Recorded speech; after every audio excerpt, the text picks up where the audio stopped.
supposed to do a rant yesterday, and instead I got stuck babysitting. So to make up for that today, we're gonna do a little series of mini rants. I hate slow texters with a passion. Like, if I'm sitting there and responding quickly to you, do the same to me. Like, have some courtesy. Major hypocrite about being a slow texter because I got like 20 messages in my inbox, and I respond to them like once a week, if that.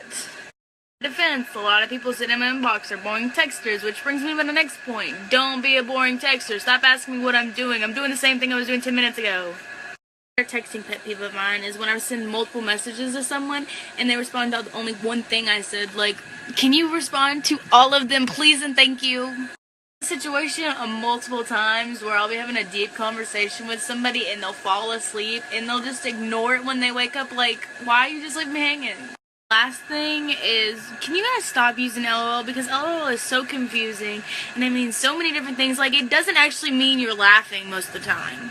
I think something's remotely funny, I'm gonna send laughing faces. And if I'm sending LOL, you're annoying, you've done pissed me off, or the conversation's boring, or you're old. Next topic of business, can we please stop calling women hoes and whores and sluts because of who they sleep with and how many they sleep with and how they dress and how they act? Like, it's not your business. When I'm around people and they'll sit there and start talking about a girl and they'll be like, oh, she's a hoe, she slept with this guy and this guy and this guy. Like, bitch, where is it your business though? Like, I don't care if a girl slept with 22 different people by the time she's 17 or hasn't slept with anybody by the time she's 40. They're still on the same level. Like, if what they are doing is not hurting anybody and they're happy with themselves, then why does it really matter what they're doing or who?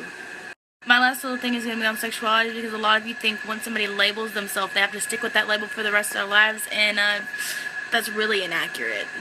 I don't know if it's just a little conservative area that I live in that thinks like this, but a lot of the times when somebody comes out, a lot of people throw them off as confused if they change after that.